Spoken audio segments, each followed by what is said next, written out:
never fought us. Not us united.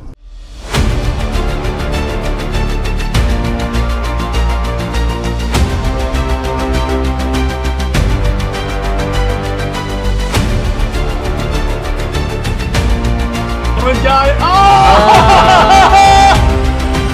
My favorite moment in the entire... Maybe I should complicate this before I start speaking here. Welcome to Comics League. I'm Jared. I'm here with Nick from the Phoenix Press again. What's up, brother? Just poured myself some water, brother. What we're here to talk about today? We're talking about the best Batman runs/stories that are in the comics. We're doing comics only. Now, I'm going to start with one. These are in no particular order. I gotta go with Nightfall. Hell, we interviewed Chuck Dixon. It's just so cool because Batman starts off, he's like in bad shape, like he has like basically coronavirus, but he's still like operating. And even Robin's like, "Are you sure, dude? You're looking pretty under the weather." And then each issue gets more tired. Batman, and then Bane did you take the jab? Are you vaccinated, Batman? Yeah. But it's like I like seeing, and Bane is very tactically minded in that he's like, no, I just got to wait him out. That's why he breaks out all the Arkham inmates, because he's like, I'll just wait till Batman's tired and then I'll strike. Yeah, because like too many people, they portray Bane as like this mindless brute. I mean, granted, he is strong, but he's actually a pretty good tactician. Batman and Robin. Boom! By the way, if you guys want to hear that, that discussion, we asked Chuck Dixon about that, and check out the channel. Yeah, he was not. He was, to quote Superman, he was not impressed. But so there was a Nightfall I definitely enjoyed. There's also the Grant Morrison run, but Hush, dude. Let me ask you, Nick. What are some of your favorite Batman runs/stories? For me, someone would have to be off the top of my head again on lightning round. Like obviously, I mentioned Hush. Nightfall, the Nightfall trilogy is cool, but also War Games, which is pretty sweet. Battle for the Cowl, which is kind of a Batman story, but it's more of a Dick Grayson, kind of thing. It's a Bat family story. Yeah, like that's kind of a good one. But I like, and then All-Star Batman and Robin, another good one. But yeah, War Games is probably the one that like sticks out in my head a lot, because it's like I read that when it was going on as a kid, teenager and whatnot, and it just kind of primed for me. Which one is War Games? That's the one where in the early 2000s, Stephanie Brown becomes Robin for about like half a month, and then she accidentally triggers like a scenario, like a gang scenario. Like there's a gang war that happens in Gotham. Like he uses one of Batman's contingency plans, where like there's supposed to be these gang leaders, and then Matches Malone was supposed to show up, which is an alias of Batman and whatnot. And that never happens. Like there's this huge like gang war and whatnot, and kind of stuff happens. Because like there's a whole kind of like War Drums, which is like the story of Stephanie Brown. I don't know. I'm just a fan of Stephanie Brown as a character. And, yeah, I like her. She's cool. One of my favorites. We have to mention the Killing Joke, dude. That is very much a Batman story, and it's where we get sort of an origin for the Joker, but it's also where we see Batman kill. Because if you look at the deleted scenes from that book, he kills the Joker at the end of the story. I have a treat for you. Okay. All right. Give me the floor. Okay, cool. So show your screen and we can do this. No, just zoom in on me. Okay, hang on. Let me Memory so treacherous. One moment you're lost in a carnival of delights, with a poignant childhood aroma, the flashing neons of puberty, all that sentimental candy floss. The next, he leaves you somewhere you don't want to go. Somewhere dark and cold, filled with the damp, ambiguous shapes you'd hope were forgotten. Memories can be vile, repulsive little brutes, like children, I suppose. But can we live without them? Memories are what our reason is based upon. If we cannot face them, we deny reason itself. Although, why not? we aren't contractually tied down to rationality. There is no sanity clause. So, when you find yourself locked into an unpleasant train of thought, heading for the places in your past while screaming is unbearable, remember, there's always madness. Madness is the emergency exit. You can step aside, close the door on all those dreadful things that happened. You can lock them away forever. This is great. Was that is that actually from the book? Yes. Nice. That's the kid. That's the monologue that the Joker says to Gordon in The Killing Joke. Oh, okay. I get it. I get it. Yeah. Also, I've kind of practiced this before. Like, I can tell. It's that your Joker's actually pretty solid. Yeah. I'm very Hamill inspired. Like anyone who knows the Batman voice, like, yeah. Like I can see the Hamill. And I mean, I kind of do my own spin on the Hamill version, but yeah. I got major Hamill vibes from that. But yeah, so it's just we're talking about The Killing Joke. I like, this is my one chance to do this. And then also a sequel to The Killing Joke, Three Jokers, which basically deals with the trauma of all three. So the main characters are Batman, Red Hood, and Barbara Gordon, and deals with their trauma inflicted by the Joker. And there's three Jokers. It's just the main Joker was making other Jokers. And there's homages to all the variant covers, which I have, like homages to famous moment in Batman and Joker's history. Like there's one with the laughing fish. There's one like referencing The Killing Joke with him with the camera. It's so cool. And honestly, it's Jason Fabok art. So Under the Red Hood. Oh yeah, we can talk about that one. And the badass animated movie, which I just recently watched. And yes, while I enjoy Jensen Ackles as Batman in Long Halloween, which we will talk about, yeah, he's the better Red Hood. It was spitting it. And whenever I hear Red Hood, I read a Red Hood comic, I think of Jensen Ackles' voice. But that was so cool. Can you imagine the realization that not only is Robin alive, but he's killing people? Oh my God, imagine that in a movie. Now, here's the interesting part. Sal from Comic Pop had this interesting point. Can you imagine what they should have done is had Red Hood actually kill the Joker, and then Jason Todd becomes Batman's greatest enemy because he kills people? That would be an interesting twist on that. It could work. But Joker makes money, so they can't kill the Joker. Well, the thing is, you can kill him, but then you can bring him back. Yeah. Now, speaking of killing the Joker, Dark Knight Returns, which, again, inspiration for the Snyderverse, but first time Batman ever fought Superman, and Batman won.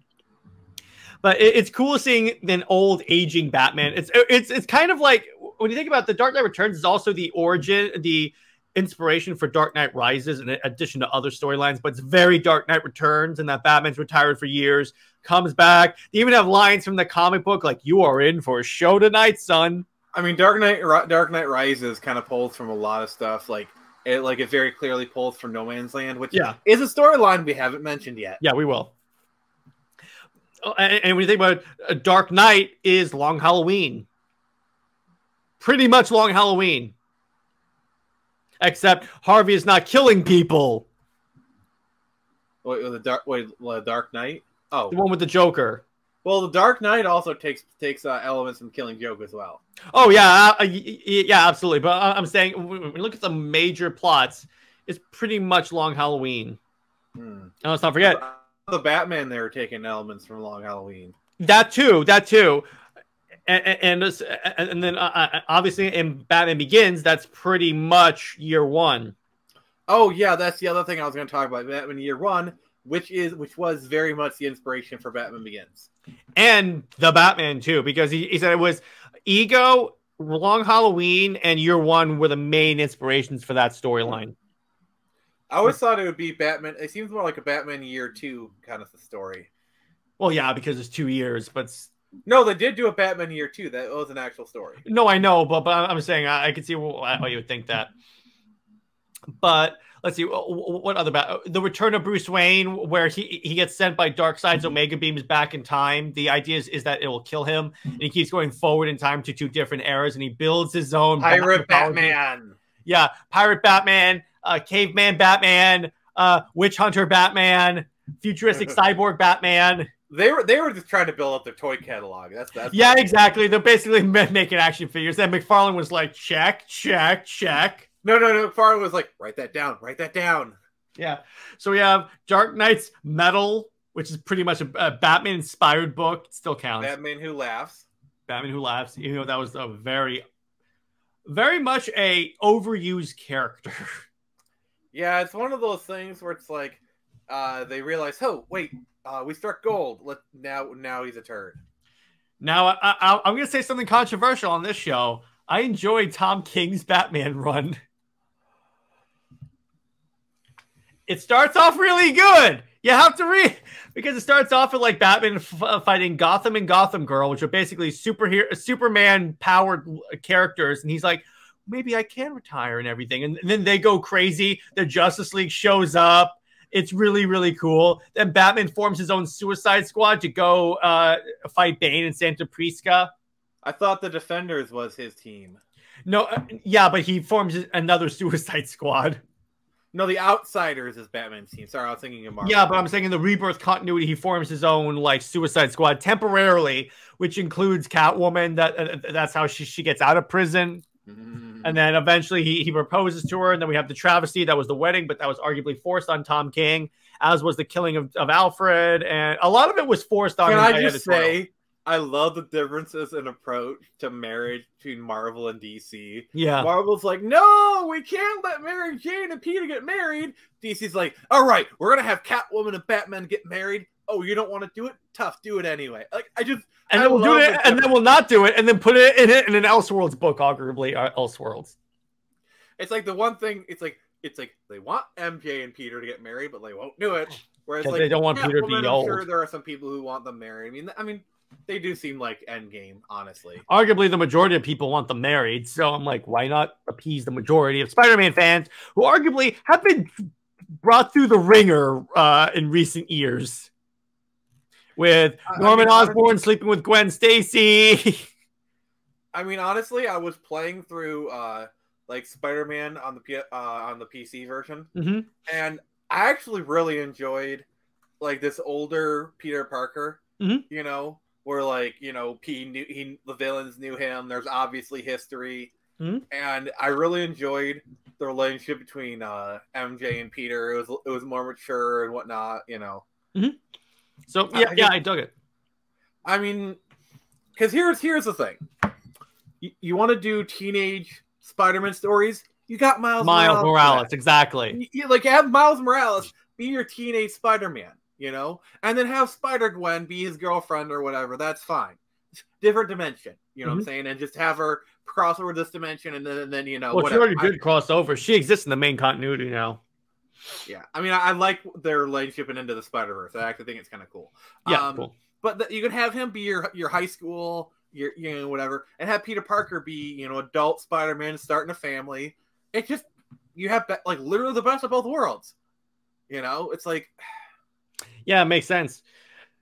Okay, so another Batman run that we're talking about that I can't believe we didn't talk about is like Court of Owls.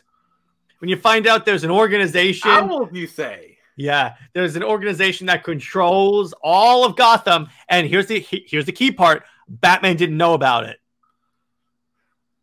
Yeah, the world's greatest detective. That's the key part there. Somehow they kept their existence a secret from Batman, who knows everything about the Justice League, no matter how much they keep secret. So you have all of Scott Snyder's new. I gotta go on a tangent here. Yeah, go ahead. Imagine I do a crossover where it's like Screecher X Batman and the Court of Owls are there. Actually, that works really well. Like imagine like Screecher somehow gets transported in the Batcave. He's like Talon. Yeah, she looks like a Talon. Yeah, she looks like a Talon. How about Grant Morrison's run? They introduced Damian Wayne, who started off really annoying, but later became good. Yes, Tevia, I am mentioning a Super Son. I know you're going to put that in the comments. Obligatory Super Sons reference. You Gotta appease those fans. I know you're gonna put that in there. I know that you're gonna put that in the comments, Tevia. So you know what? I just put that in there. But yeah, so I enjoyed that, and you also had like Batman Incorporated, where it was like a where he created a global Batman. But let's talk about No Man's Land. Because that's pretty much, I think they kind of adapted. Is that the one where Gotham is divided among the villains? An earthquake happens, and then basically the U.S. government cuts off contact with Gotham, like they destroy the bridges. And then Gotham is left to fend for itself. It was a full year-long story. Like, it was a major event back in '99. Here's my problem with a lot of what happens in Batman books. So the city is like taken over by supervillains and all that, and it goes to hell. The Justice League don't show up because ultimately most of Batman's like big events could be resolved if Superman showed up. That reminds me of that one. I think it was like a Superman the Animated Series or Batman, whatever, where Superman is actually masquerading as Batman. Yes, and like they're doing a comic on that, and he's fighting Bane. And then all of a sudden, Superman just kind of like lets loose, carts like clobbering Bane. He's like, "Whoa, when did you get so strong?" Yeah, exactly. That's good. I love that. Such a cathartic moment, like just like seeing Superman just like totally wallop Bane. It's great. Yeah, that's so good. Also, that's like that's a concept that I really love. I wish they touch upon that more often. Like Superman trying to be Batman with like Robin helping him, whatever. I thought, like yeah, that's great. I love that. It's just such a crazy concept, but somehow it works. Yeah, I know. That's great. Love that. So another Batman run that I think is actually really good is the Rise of the Batman by James Tynion. That's the one where he forms a team of Bat characters with Batwoman that includes like Tim Drake, Stephanie Brown, Cassandra Cain, and then Clayface actually becomes a good guy in that, which I actually really like that. And but there was a storyline in Tom King's run called Night of the Monster Men, where basically Titans show up from Attack on Titan, and it's like Batman fighting Titans. It's so good. It's so cool. Just remind me when Potato Girl shows up. Yeah, exactly. Let's see. Sorry, I like watching like the training sequence from Attack on Titan abridged. Yeah. So potatoes, they're. Oh yeah, I know that girl. Yeah, she was great. Until she didn't. Pacific. Yeah, until she didn't. Oh yeah. Sorry, I'm gonna have to bleep that out. But let's see. Before I log off, is there any other stories that you think are we should mention? Batman and let's see here, Batman versus Predator. Oh yes, absolutely. Batman Spawn versus Aliens. Batman. What? Spawn Batman. Okay. Alien Batman. Yeah. Let's try to think. All-Star Batman and Robin. I think I kind of touched upon it. That's briefly. Underrated, honestly. There are some things in there that are a little wonky, but most of it I think are actually really cool, really funny. Death in the Family. Oh yes, with that iconic image of Batman holding Robin. That fans like you want to talk about bots? Fans like spam the phone call to get Jason Todd dead. Well, it was like a paid telephone service, so they probably made bank off of that. Yeah, that's true. But those are like our favorite Batman runs and storylines. If you guys have any, you can go ahead and drop in the comments. We'd love to talk about it. Or are we wrong? Is like also Batman and Robin horrible? Am I a horrible person for liking Tom King's Batman? Well, the answer to that one is yes. Nope. I am not going to disagree with. I'm not going to agree with that. I'm just going to do this and this. There you go. And we're going to call this one. We're going to call it Nick. Thanks for coming on. And I will see you guys in the next one. Stay heroic, everyone. Bye-bye.